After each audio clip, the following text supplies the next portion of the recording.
This man is one of the world's top freestyle sprinters and a medal favourite for the Beijing Olympics.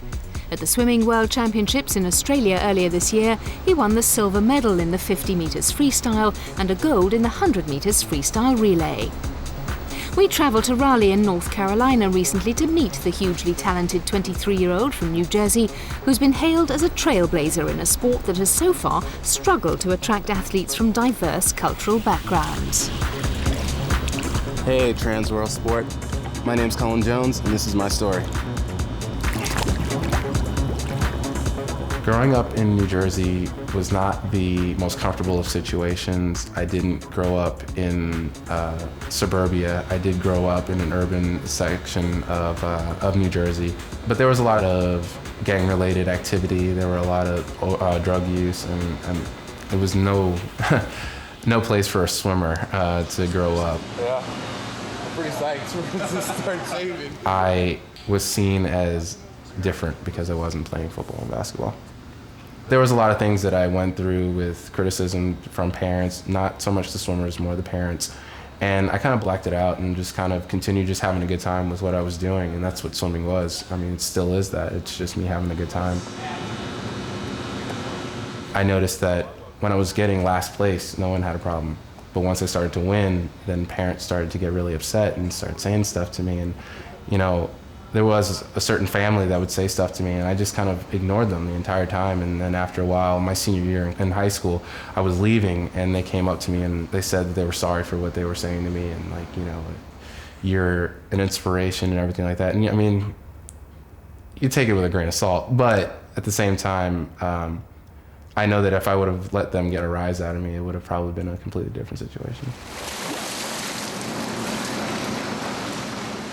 I think the reason that a few years ago it was shock and dismay that or someone of African American descent would be in the water is because black people themselves say that they don't swim. I mean, it's a stigma in the black community that black people do not swim.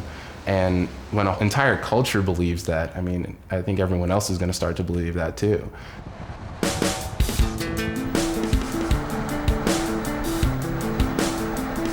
Despite being racially abused throughout his high school years, Cullen pursued his dream of becoming a world-class swimmer. His success has brought a high public profile with which he hopes to try and break down the barriers still facing African American swimmers and encourage more children from all backgrounds to take part in the sport. I went to a meet not too long ago, and I was just doing an appearance, and I went the prior year, and there was a kid that was really thinking about swimming, wasn't sure what he wanted to do, and you know, he's still thinking about basketball, and he came this past year and told me, I've been swimming for the past year and I love it. You know, so I mean, things like that, I can tell that, you know, what I'm doing is correct. I'm doing the right thing. A lot of kids are really paying attention. And as long as I'm doing that and I can see that more and more kids are receptive to that, then I feel like I'm doing my job.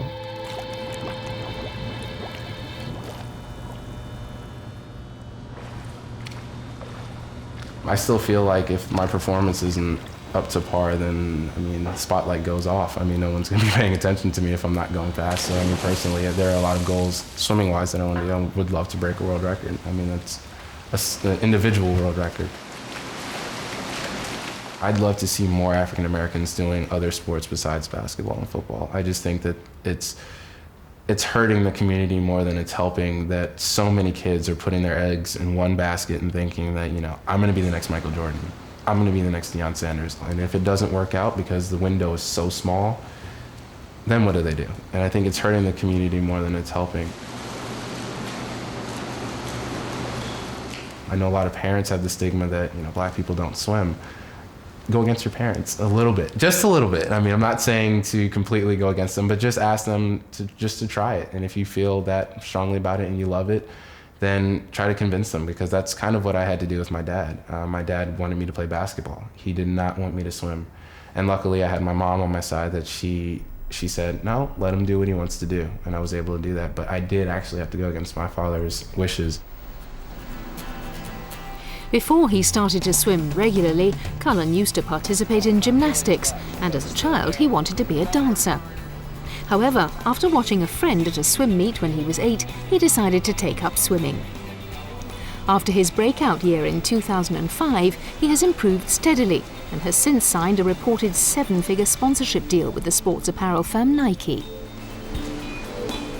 It's just my passion. I love doing it. I love racing. Training, not so much. But the racing aspect, I love doing. I love getting nervous for a 50 freestyle that I've swam god-awful amounts of time, but I still get nervous. I still feel like the kid in lane 7 getting nervous, although there are a lot more people watching me now, but I still get nervous and I still love it. My Olympic dream is to go to the Olympics in more than just the 50 and the relay. I'd love to swim the 100 freestyle individually, and that's a big goal of mine. Another Olympic dream is maxing out the Olympic dream would be to swim the 200 in a relay. At no point did I really think about necessarily I'm the only African American on the block, I'm the only one here. I mean, I never thought that I would necessarily be handed a torch for the most part, but I'm happy for the opportunity.